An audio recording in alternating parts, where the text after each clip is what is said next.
Que ces paroles de Torah soient pour la guérison rapide de Moshe Raphaël Nissim Ben Kamil,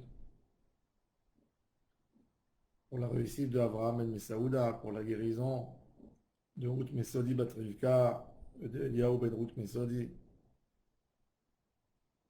et pour la guérison de Rivka Bat Menana. Notre maître, Rambam, Rabbi Moshe Ben Maimon,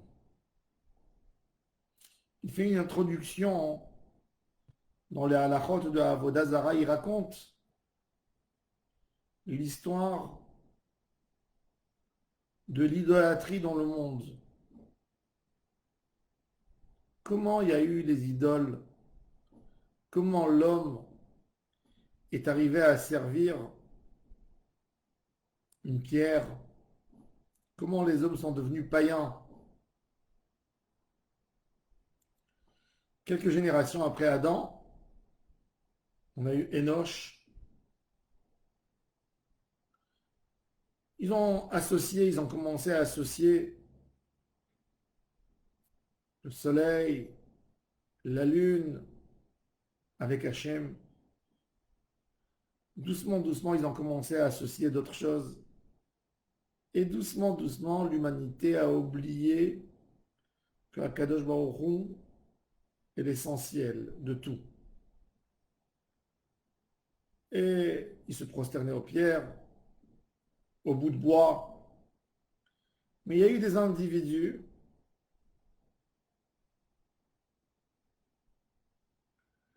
qui ont servi Dieu comme Hanoch, comme Mathusalem, comme Noé, comme son fils Shem, comme l'arrière-petit-fils de Shem, Héber.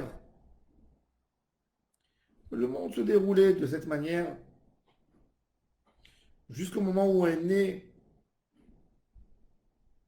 la colonne, la base du monde, Abraham Avinu, la lumière du monde. Abraham Avinu était un homme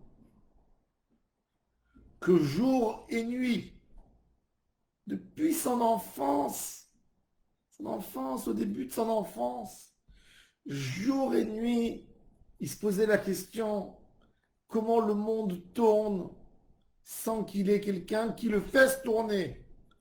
Comment cette grande boule, comment elle tourne sans qu'il y ait quelqu'un qui la fasse tourner? Impossible qu'elle tourne d'elle-même. Et il y avait personne qui voulait lui répondre parce qu'il vivait à Ur-Kasdim en Mésopotamie, parmi les païens, les idolâtres.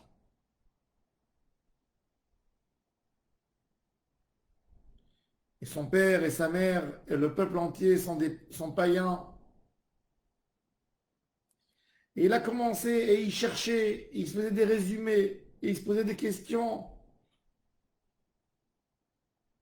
Et à un moment, il a bien compris, suite à sa recherche, comment tout le monde se trompait. Tout le monde autour de lui. C'est très difficile quand tout le monde autour de toi se trompe et tu es le seul qui connaît la vérité. Tu sais que quand tu vas dire ta vérité, tu vas être considéré comme un fou, comme un dingue. Et il savait que tout le monde va derrière le mensonge. À l'âge de 40 ans, c'est bien défini chez lui la Emouna en Hachem. Il n'a pas un dialogue avec Hachem, mais il sait qu'il y a Hachem. Il a réussi à définir dans sa tête c'est quoi Hachem. Quand il a bien défini, il avait sa théorie bien écrite, il sortait dans les rues et il faisait des discussions avec les gens de Haut-Kasdim pour leur dire ce que vous faites, c'est faux. Il a même fait de la provocation. il achetait des idoles et il les cassait devant le peuple. Quand on lui disait, pourquoi tu casses? Il dit, ah ben, si vous dites qu'ils sont forts, qu'ils me punissent. Il ouvrait des débats et il a commencé à réussir à convaincre des gens à y croire en un seul Dieu, le monothéisme. Le roi de cette génération, Nimrod, entend tout ça et il décide de le tuer, de chauffer du feu, de faire un grand feu et de jeter Abraham dans le feu. Et Abraham a été sauvé du feu. Et quand il a été sauvé, il quitte en fin de compte Haran, la Mésopotamie, et il va en Eretz Israël. Et dans chaque endroit, quand il rentre dans une ville, il crie, il y a un seul Dieu dans le monde entier, il y a un seul Dieu, c'est le maître de l'univers. Et c'est lui qu'il faut servir. C'est lui qu'il faut travailler. C'est à lui qu'il faut prier. C'est à lui qu'il faut demander.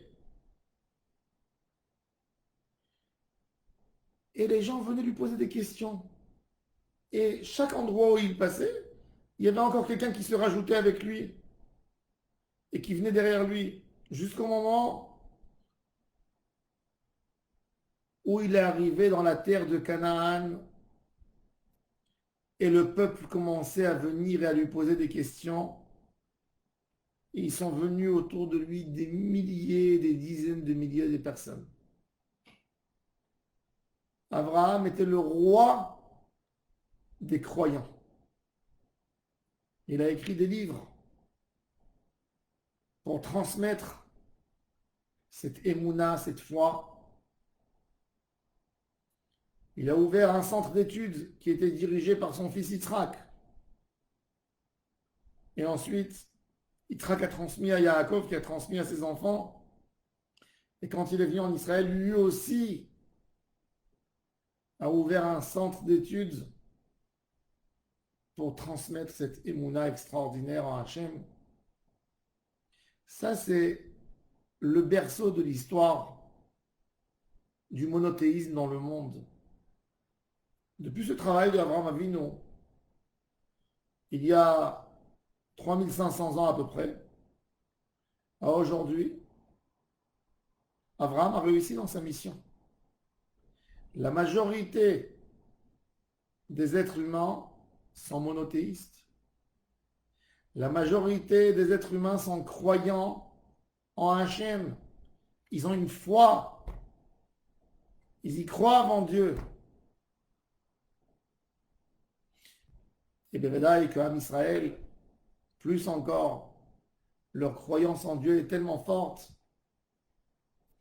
qu'on est engagé dans notre foi et on a accepté sur nous 613 lois pour glorifier, pour montrer qu'on y croit en Dieu. Et ça, c'est l'histoire d'Abraham et du peuple juif. Rabbi Yosef Karo, l'auteur du Shulchan Aruch, et il a écrit aussi un commentaire sur les paroles de Maïmonide qui s'appelle Kesef Mishneh. Et il pose une question intéressante. Pourquoi c'est que Abraham, qui est parti diffuser le nom de Dieu, et ce n'est pas le fils de Noé, Shem, qui vivait à cette époque. Shem était prophète. Il y avait Ever qui était l'arrière-petit-fils de Shem qui était avec lui. Comment ça se fait qu'eux, ils sont restés dans la yeshiva et ils n'ont rien transmis? Et comment ça se fait qu'Akadosh Baruch Hu n'a pas fait de Shem le père d'une nation? Pourquoi? C'est Abraham qui a été choisi pour être le grand patriarche du peuple juif et pas Shem et pas Ever qui sont prophètes à cette époque. Il explique que l'explication vraie et claire, c'est qu'il y a une grande différence entre Abraham Avinu et Shem et Ever. Shem et Ever était enfermé dans une école. Et il disait, celui qui vient, qui tape à la porte, je lui enseignerai. Il ne sortait pas dehors pour diffuser la Emouna en Dieu. Abraham, il sortait dehors et il criait, venez faire un débat avec moi, croyez en Dieu.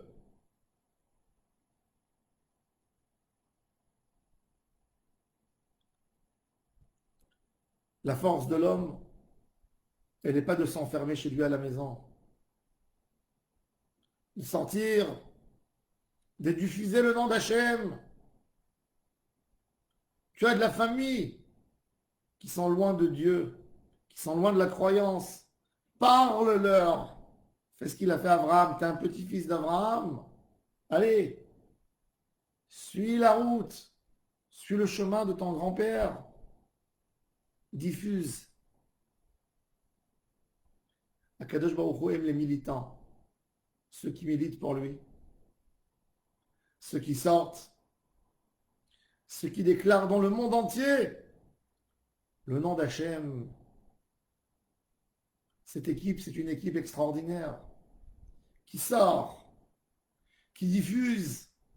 Et qui ne reste pas enfermé dans ses centres d'études. La Torah n'a pas à rester enfermée que dans les yeshivot. Elle doit, le message de la Torah qui est tellement magnifique, doit éclairer l'humanité entière, doit éclairer le monde entier. Pas à nous de le cacher. Dévoiler au plus possible le nom d'Hachem. Dévoiler au plus possible ces lois extraordinaires de la Torah. Dévoiler les bases de la Emouna. Qu'est-ce que ça veut dire Emouna? C'est quoi Hachem? Expliquer que s'il y a Hachem, nous sommes censés faire ces mitzvot. Parler Emouna, dévoiler Emouna. Ça, c'est ce qu'il a fait Abraham Avinu plus que Shem et Hever. Shem et Hever étaient des prophètes. Rivka, quand elle était enceinte, elle ne savait pas ce qu'elle avait dans son ventre. Elle est partie poser la question à Shem et à Hever, qui étaient prophètes. Mais ils n'ont pas été patriarches de nation. Tu peux être un grand tzaddik, grand, mais pas père d'une nation si tu n'es pas engagé à 100% pour Akadosh Baruch. Et ça, ce message doit être pour nous tous les jours. Se poser la question, comment on fait pour aller dans les chemins d'Abraham Avinu? Le chemin d'Abraham Avinu. Que ça soit toujours devant nos yeux, que cette image extraordinaire soit toujours devant nos yeux. Et Nizké, qu'on mérite à faire ce qu'Akadosh Baruch Hu s'attend de nous. Hodou l'Adonai, Kir'u Bishmo, appelé dans son nom, Vaikra Beshem Hashem El Olam, Odio Barmi Ma'ilotav, diffuser le nom d'Hashem Itbarach dans le monde entier, que l'humanité entière comprenne qui est le maître de l'univers.